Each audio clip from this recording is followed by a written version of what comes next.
காலையொளி வந்து வீசும்போது தரையில் ஒரு நிழல் தோன்றியது. அது தினமும் மனிதனுக்கு பின்னால் நடந்து கொண்டிருக்கிறது. ஆனால் யாரும் அதை கவனிக்கவில்லை. நிழல் மனதில் என்ன எது?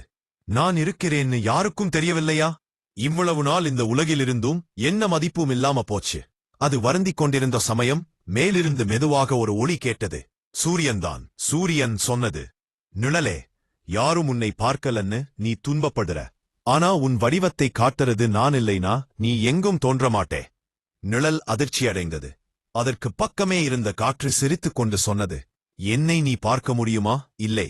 ஆனா நான் ஒரு நொடிக்கு நின்றால் உலகமே மூச்சுவிட முடியாது. நாம் காணாம போறதாலே நாம் பயனில்லையா? நிழல் சற்றே நிம்மதியாக இருந்தது. ஆனால் சந்தேகம் இன்னும் இருந்தது.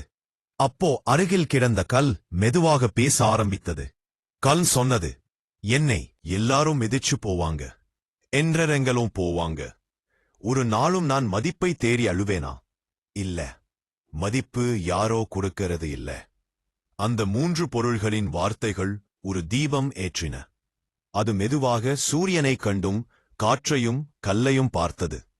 பிறகு ஒரு ஆழ்ந்த மூச்சு விட்டது. என்னை நான் புரிந்து கொள்ளணும் என்பதுதான் உண்மை.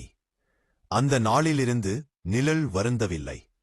யாரும் பார்க்காவிட்டாலும் தன்னுடைய இருப்பு பயனுள்ளதென்று புரிந்து கொண்டது. உன்னை கவனிக்காதது உலகத்தின் குறை. உன்னை மதிக்காதது நீ செய்யும் தவறு.